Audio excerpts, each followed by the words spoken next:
How's it going, Reef Keepers? I don't have time to do a podcast this week. I'm actually going up north to see my family at the end of the week. So between packing, prepping, getting all my other pets squared away, starting college teaching this week, I just don't have time to sit down and do a podcast. So I apologize for that if you guys follow me closely. But I want to talk about, I actually want to talk about the Montipora. I know some people pronounce it Montipora. I kind of like that, but I've said Montipora for too long. I want to talk about the Montipora corals in this tank, which are doing better objectively than any other SPS in this tank. And in fact, I'll talk about some of the issues I'm having with the other SPS in the tank and like what I think maybe led to those issues. So first, I'll show you the different Monties that I've got. I've got this Setosa right here. I've got this grafted piece, I believe they call them, right here. And it's hard to see, but there's actually pretty good growth coming off of this thing, and it seems to be accelerating. As you can see, it's just coming out the sides like crazy now. This piece grows by the day. I see growth on the tips of those. I mean, every time I look at the tank, I feel like it's starting to spread out a little bit more. This piece back here, if you look at, I mean, ignore the horrible pest anemone, but you can see how extended the polyps are on that piece. Here's a green piece here. I apologize for the shadowing, but again, if you look closely, all the polyps super fluffy and happy and extended. I've got this piece down here that is finally, this is like an orange plating Monty, and you can see that there are little offshoots coming off of that. It's very healthy. It's starting to grow. And then I've got, so this piece right here, it's the closest to the light, and I see that the polyps are not as extended. I think that this point in the tank, so keep your eye right there. If you look, if I come down, that point in the tank is kind of the highest point. And that coral's higher than any other coral, as you can see.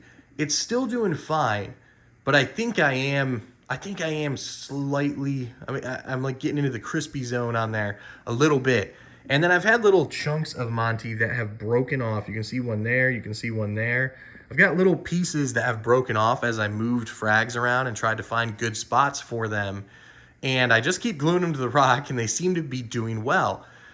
Now, this is in direct contrast. This is the success of the Montipora is in direct contrast to the rest of, not all the rest of the SPS, but none of the rest of the SPS seems to really be taken off, which is interesting. So like this bird's nest right here, I've moved it around and around. I've never really found a happy zone for it. And you can see there's a little bit of algae that's even growing in there. Despite the fact that it's getting struck by flow regularly, it's, just kind of strange. This piece here, look closely at the tips. See the tips of that, so that's a stylo. The tips of it have algae growth, and I believe that was due to me being a bonehead and putting that initially right in the path of the flow of this wave maker over on this side, the strongest flow in the tank. And I battered it until the tips got a little bit damaged, and now there's this algae growth on it. Also, this little piece right here of stylo is bleaching out, fading out right there. This one, this stylo, is doing really good right here, interestingly. And then this Anacropora, yeah, that thing is an absolute tank. That thing seems about as strong as GSP as far as I'm concerned. Last SPS. Here's my one acro frag, which if you listen to my last podcast, I decided to not care so much about that frag anymore. I turned the flow down a little bit in the whole tank, which it does not love. I've seen some slow recession of tissue around the base since I slowed down the flow. But all the other coral is much happier for it, especially that elegance. Look how happy it is with lower flow. That is so extended. However, when it comes to SPS, it just seems like, the Montipora is by and large doing better than everything else. And I think that there's like a couple of factors that play into this. One, I didn't really notice problems with the other SPS until and again, I know that I battered a couple of them with flow and started the issue really progressing. But I think part of the problem was that I turned off my UV sterilizer. And once my new income level kicks in next month and I'm able to order some testing, I'll know for sure what's in this tank. But I'm kind of operating on the premise that there's got to be some kind of bug that is bothering hard coral in this tank. I mean, look at the LPS in the tank. Just look anywhere lower than the top of the tank. Everything is fluffy, happy, extended on a day-to-day basis, just looking like $1,000,000. But for some reason, there are a few SPS, in this tank that are not Montipora, and most of them have some kind of hang-up or issue. The Montipora, on the other hand, have not encountered the same kind of issue that these other ones have. I will say I had to defeat Montipora eating nudibranchs, and the way that I did it was by adding that right here, by adding this Melanaris wrasse right there. You saw her swim behind the rocks. Once I added the Melanaris wrasse, I have not seen another Monty eating nudibranch. I'm sure they're in the tank. I'm sure there's one at a time will lay some eggs, and then when the babies hatch, the wrasse picks them off. I'm pretty sure that wrasse is keeping the Montipora eating nudibranchs at bay. What this all means with regards to the SPS in my tank, well, one, I'm not turning the UV back on because everything else seems so happy, and I actually see a lot more diversity on the rock in my tank.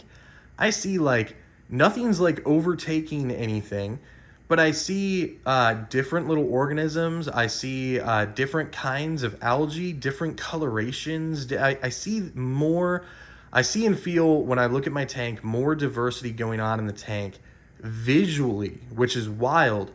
I'm assuming that because I'm not, stripping out things arbitrarily from the tank anymore, that the microbiome has to also be more diverse than it would otherwise be.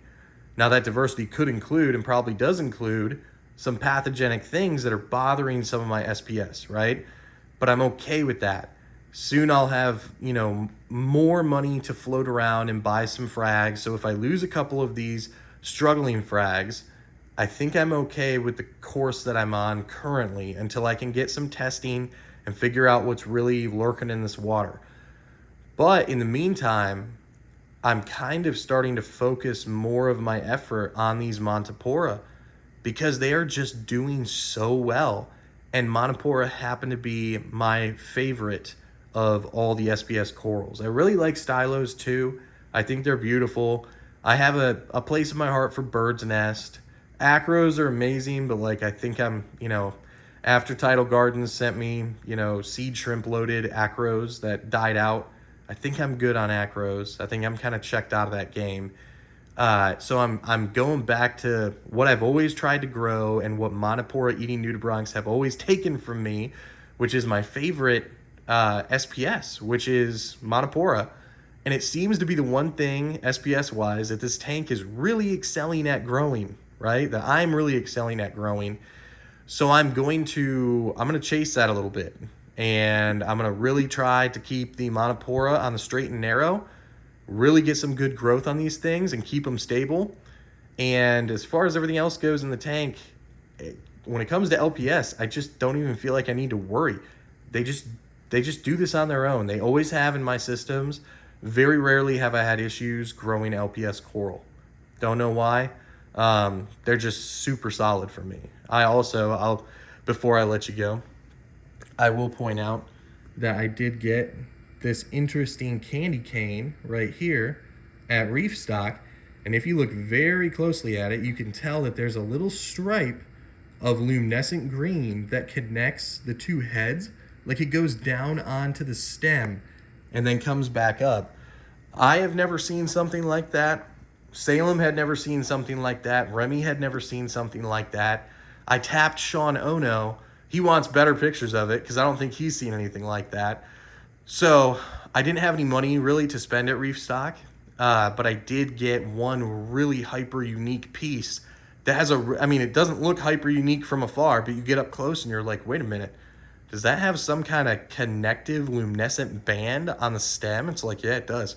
That's a pretty cool piece, and I like it because it's a memory piece, and I really don't have very much memory coral in the tank. So anyway, just to give you guys kind of a little bit of an overview update on what's going on with the coral, but specifically what's happening with SPS in my tank right now.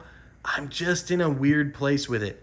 And what's working is the Monties, and I'm going to put my energy into making sure that those Monties are happy, and then we'll look at diversifying SPS once I've got the money to do so and I've taken care of some other priorities with the tank, in the coming months. I'm choosing to just kind of go easy on it and not worry about that so much, and kind of let the chips fall where they may until I know what the heck is in my water and I can make some educated moves on it. But overall, still extremely happy with where I'm at with the tank. Even my wife said this tank looks better than anything you've put together so far. Like, she actually, I actually catch her staring at the tank sometimes from the other side of the room when she's on the couch. And I'm like, yep, she's not real big into reef tanks, but if I can get her looking at it, I'm doing something right. So pretty happy where I'm at, just reflective about and aware of what's going on with the SPS, and that's kind of been my path forward right there. So, all right, guys, again, sorry no podcast this week. I will be back with a podcast, I'm sure, later on, like, I don't know, 7 to 10 days from now. And I'll try to get out another video at some point this week. I still want to, of course, shoot video content. And sometimes I slack off on actual video content. And I don't like doing that because I really enjoy shooting video content like this too. So, all right, guys, have a good one.